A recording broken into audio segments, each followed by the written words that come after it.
In the chaos of our modern lives, it's easy to find ourselves tangled in the webs of our own thoughts. Overthinking has become an almost universal condition, dragging us into the past with regrets or hurtling us into the future with fears and anxieties. The present moment, that delicate slice of time where life truly happens, often escapes our grasp. But what if there was a way to break free? What if the teachings of an ancient philosophy could guide us toward a more peaceful and centered existence? Buddhism, with its profound and timeless wisdom, offers just such a path. Though rooted in ancient India over 2,500 years ago, its teachings remain strikingly relevant today. The philosophy of Gautama Buddha is not merely a doctrine or a system of belief. It's a transformative way of life. And central to this philosophy is the powerful yet simple idea: don't think too much. It's an invitation to step back from the incessant chatter of the mind, to breathe, and to reconnect with the here and now. To truly understand the essence of don't think too much, we must first delve into the foundations of Buddhist thought. At its core, Buddhism teaches the impermanence of all things. Everything in life, our possessions, relationships, even our thoughts, is in a constant state of flux. When we cling to things as though they're permanent, we create suffering for ourselves.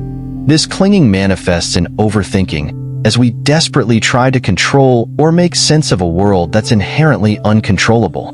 By recognizing impermanence, we begin to loosen our grip, making space for peace and clarity. One of the most significant barriers to this peace is what Buddhists call the monkey mind.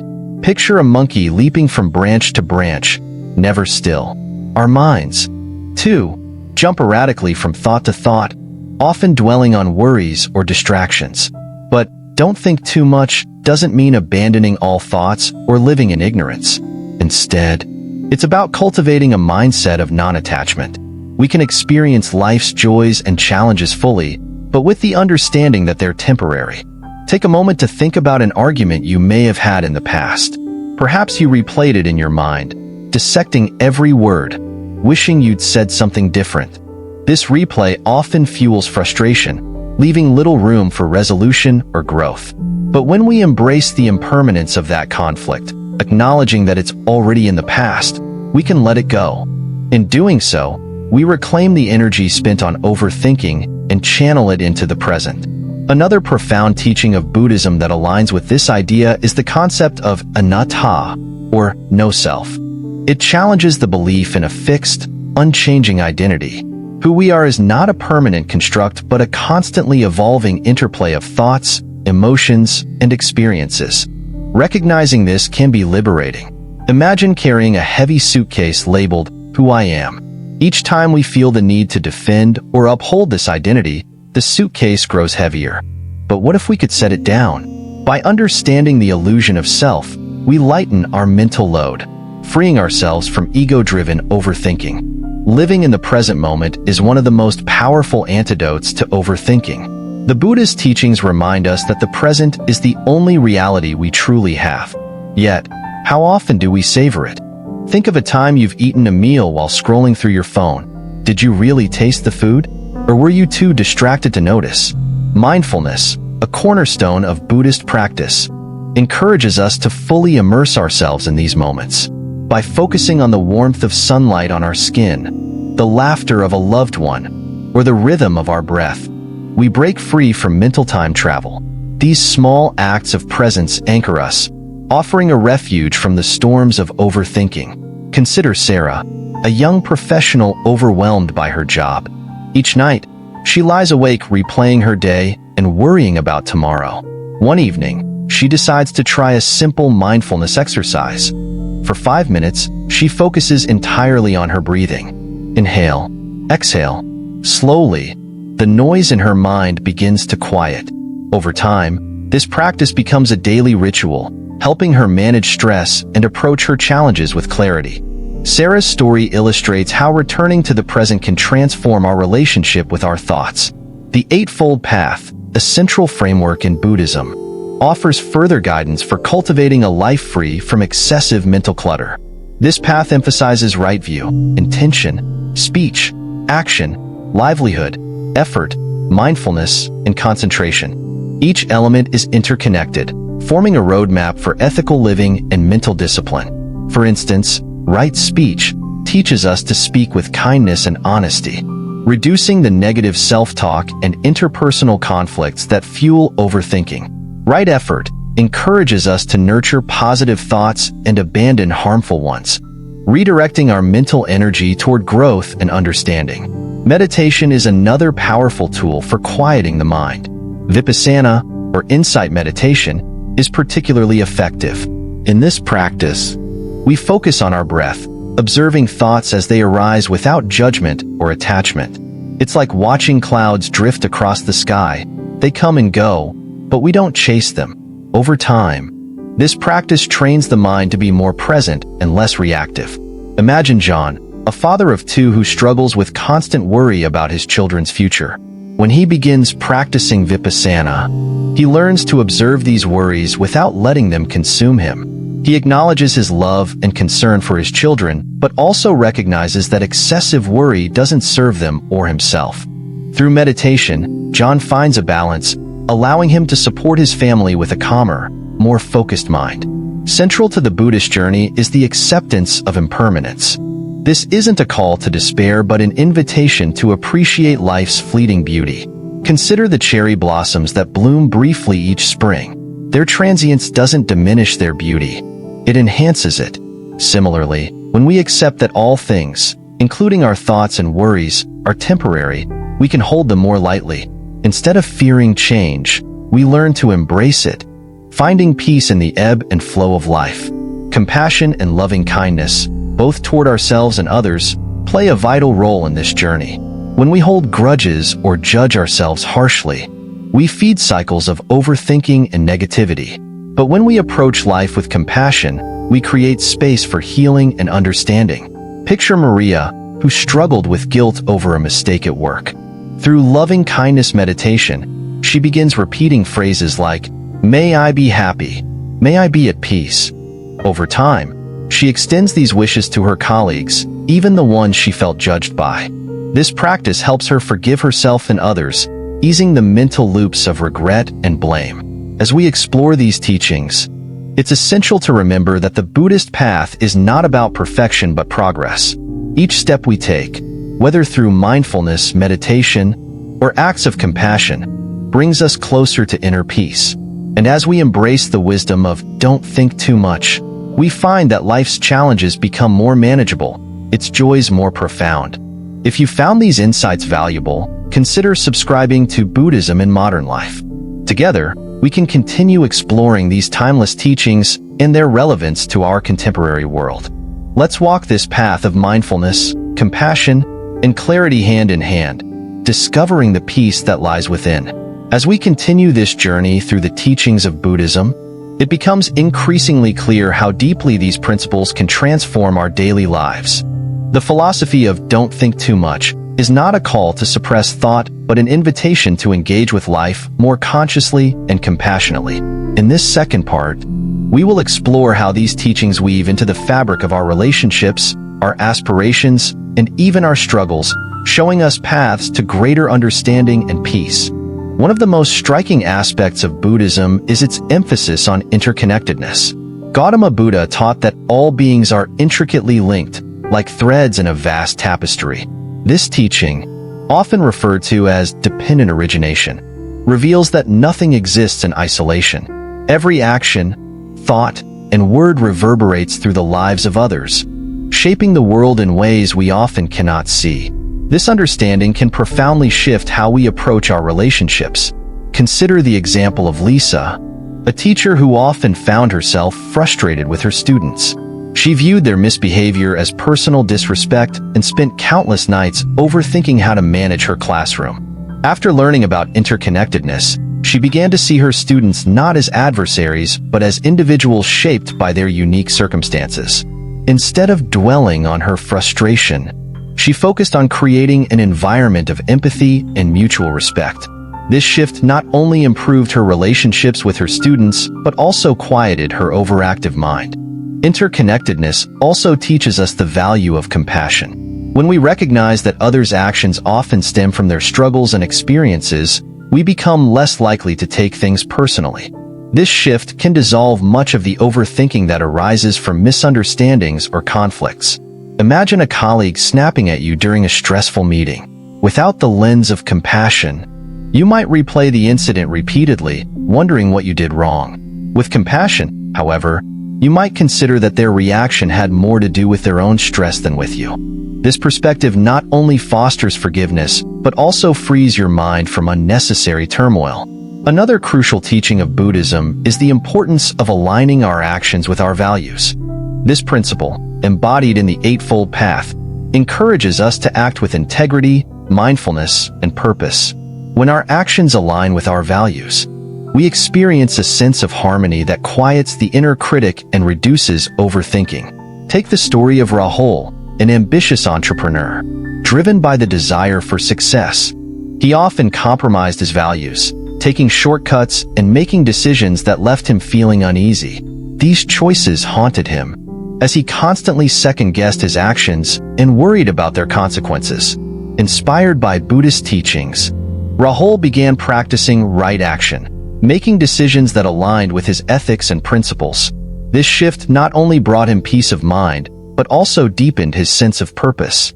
By living authentically, he silenced much of the mental noise that once consumed him. The principle of non-attachment is another cornerstone of Buddhism that can transform how we approach our goals and aspirations. In the modern world, success is often equated with relentless striving, which can lead to a constant state of dissatisfaction. Buddhism, however, teaches us to pursue our goals without clinging to specific outcomes. This doesn't mean giving up on ambition, but rather cultivating a sense of detachment from the results. Consider Emily, an artist who poured her heart into her work but was often paralyzed by fear of criticism. Her attachment to external validation stifled her creativity and led to endless overthinking. Through Buddhist practice, she learned to focus on the process rather than the outcome. She found joy in the act of creation itself, regardless of whether her work received praise or critique. This shift not only liberated her from the fear of failure, but also reignited her passion for art. The practice of mindfulness plays a pivotal role in embracing non-attachment. When we're fully present, we can engage with our tasks wholeheartedly without being consumed by worries about the future or regrets about the past. Mindfulness invites us to immerse ourselves in the experience of the moment, whether we're working, spending time with loved ones, or simply enjoying a quiet evening. Let's return to Sarah, the young professional we met earlier. As she deepened her mindfulness practice, she began applying it to her work. Instead of worrying about whether her projects would succeed, she focused on doing her best in the present. This approach not only improved her performance, but also reduced her anxiety. By being fully engaged in the moment, Sarah discovered a sense of fulfillment that had previously eluded her. Buddhism also offers profound insights into how we can navigate suffering. The first noble truth acknowledges that suffering is an inherent part of life. This might seem like a bleak perspective, but it's actually deeply empowering. By recognizing suffering as a natural aspect of existence, we can approach it with curiosity and compassion rather than fear or avoidance. This understanding helps us face challenges with resilience and equanimity. Take the example of Michael, who faced the loss of a loved one. Overwhelmed by grief, he initially tried to suppress his emotions, believing that he needed to stay strong. But this only intensified his suffering, as he became trapped in cycles of overthinking and self-reproach.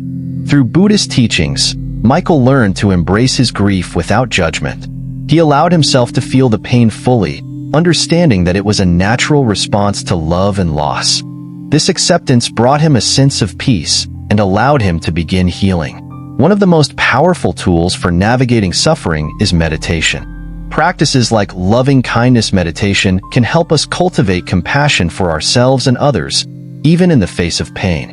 Imagine sitting quietly and repeating phrases such as, "May I be happy," "May I be at peace," "May I be free from suffering." Over time, this practice softens the edges of our pain and helps us approach our struggles with greater kindness and understanding. Meditation also helps us disentangle from the stories we tell ourselves about our suffering. Often, The narrative we create around a painful experience amplifies our distress. For instance, after a failure, we might tell ourselves, "I'm not good enough," or "I'll never succeed." These thoughts can spiral into a cycle of overthinking and self-doubt. Meditation invites us to observe these thoughts without attachment, allowing them to arise and fade away like waves on the ocean. In doing so, we can break free from their grip and find clarity. Another aspect of Buddhist philosophy that offers solace in times of struggle is the concept of impermanence. As we explored earlier, everything in life, including our suffering, is temporary. This perspective can be a source of immense comfort.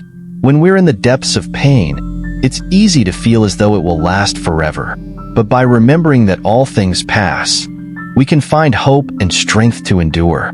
This principle is beautifully illustrated in the story of a farmer who sought the Buddha's guidance. The farmer lamented that he had 83 problems in his life and asked the Buddha to help him eliminate them. The Buddha replied, "I cannot help you with your 83 problems. Every person has 83 problems, and if you solve one, another will take its place. But I can help you with the 84th problem, your desire to have no problems." This story reminds us that suffering is an inevitable part of life, but our relationship with it determines our peace of mind. As we integrate these teachings into our lives, we begin to see that peace and clarity are not distant goals, but states of being we can cultivate each day.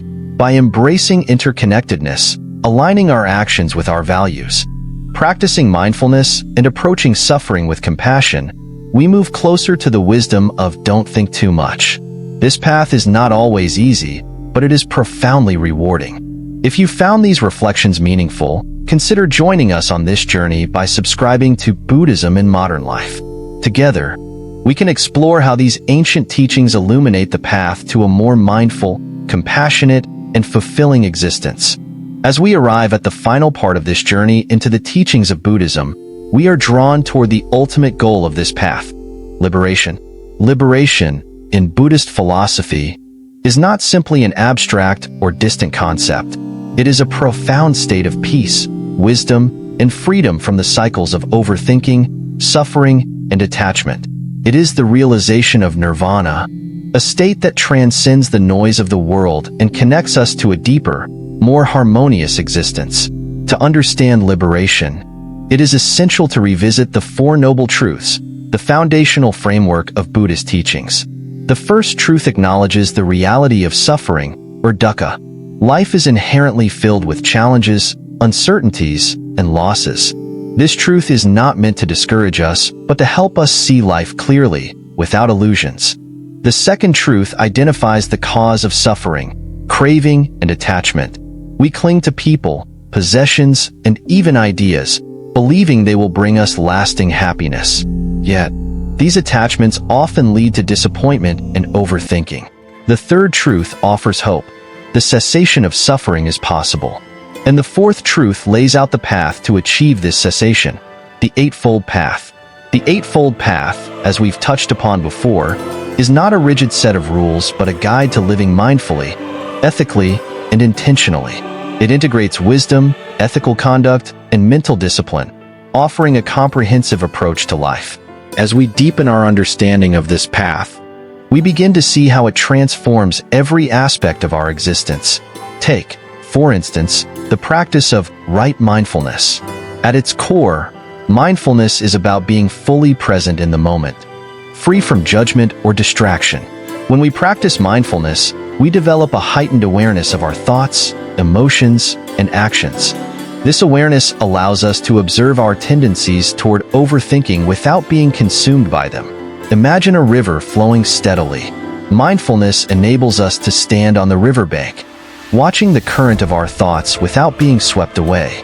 Consider the story of Anna, a writer who struggled with self-doubt. Each time she sat down to write, her mind would spiral into thoughts like, "What if this isn't good enough?" Or, "What will others think?" These thoughts paralyzed her, leaving her stuck in a cycle of procrastination and frustration. Through mindfulness meditation, Anna learned to recognize these thoughts as fleeting mental events rather than absolute truths. She began writing with greater ease, focusing on the joy of creation rather than the fear of judgment. Her journey illustrates how mindfulness can liberate us from the mental traps we set for ourselves. Another vital aspect of the Buddhist path is right effort. This principle encourages us to cultivate positive qualities and let go of negative ones. It's about striving toward personal growth without falling into the extremes of either complacency or perfectionism. When applied to our daily lives, right effort becomes a powerful tool for overcoming the inertia of overthinking. Instead of dwelling on our mistakes or shortcomings, we redirect our energy toward actions that align with our values and aspirations. Take the example of David, a student preparing for an important exam. Initially, he spent hours worrying about whether he would fail, replaying worst-case scenarios in his mind. This mental overexertion left him exhausted and unmotivated. By practicing right effort, David shifted his focus from worrying to studying. He set realistic goals, broke his study sessions into manageable chunks, and approached each task with intention. This change not only improved his performance, but also reduced his anxiety, allowing him to approach the exam with confidence and clarity. A recurring theme in Buddhist teachings is the concept of compassion, not only for others, but also for ourselves. Self-compassion is particularly significant in the context of overthinking, as our inner dialogue often becomes our harshest critic. When we make mistakes, we tend to dwell on them, replaying them in our minds and amplifying our feelings of guilt or inadequacy. But Buddhism invites us to treat ourselves with the same kindness and understanding we would offer a friend. Consider the story of Mia, a mother who felt overwhelmed by the demands of parenting. One evening, after a particularly challenging day, she snapped at her child and immediately regretted it. The guilt consumed her, leading to sleepless nights and endless self-recrimination. Through the practice of loving-kindness meditation, Mia began extending compassion toward herself. She repeated phrases like, "May I forgive myself? May I find peace?" Over time, this practice helped her let go of her guilt, approach her role as a parent with greater patience, and model self-compassion for her child. The theme of interconnectedness also reemerges here, reminding us that our actions and emotions are not isolated. When we cultivate inner peace, it ripples outward, influencing our relationships and communities. Imagine throwing a pebble into a pond. The ripples spread far beyond the point of impact, touching every corner of the water. Similarly, when we practice mindfulness, compassion, and non-attachment, we create a more harmonious environment for ourselves and those around us. Silence and solitude, often overlooked in our fast-paced world, are also essential components of the Buddhist path to liberation. In moments of stillness, we can connect with our innermost selves and gain clarity about our thoughts and emotions. Gautama Buddha himself often retreated into solitude to reflect and meditate, finding profound insights in the embrace of silence. Imagine standing in a quiet forest, surrounded by the gentle rustle of leaves and the songs of birds. In such a setting, the noise of the world fades away, and you become attuned to the rhythm of your own breath. This experience of silence is not merely an absence of sound, but a presence of awareness. It allows us to step away from the distractions and demands of daily life, reconnecting with the simplicity and beauty of existence. As we integrate these practices into our lives, we move closer to the realization of nirvana. This state of liberation is not an escape from the world, but a deeper engagement with it. It is a way of being that transcends suffering, anchored in wisdom, compassion, and equanimity. Nirvana reminds us that peace is not something we achieve through external circumstances, but something we cultivate within ourselves. The journey to liberation is deeply personal, yet it is also universal. Each step we take, whether through mindfulness, meditation, ethical living, or acts of kindness, brings us closer to the essence of who we are. It is a path that requires patience, perseverance, and an open heart. And though the road may be challenging, the rewards are immeasurable. In conclusion, the teachings of Buddhism offer us a profound and practical framework for navigating the complexities of modern life. They invite us to let go of overthinking, embrace the present moment, and cultivate a sense of inner peace that radiates outward. By practicing mindfulness, compassion, and non-attachment, we can break free from the cycles of suffering and discover the joy and clarity that lie within. If this exploration has resonated with you, consider subscribing to Buddhism in Modern Life. Together, we can continue this journey, drawing inspiration from the timeless wisdom of Gautama Buddha and applying it to the challenges and opportunities of our contemporary world. Let us walk this path of liberation hand in hand, finding peace, purpose, and connection along the way.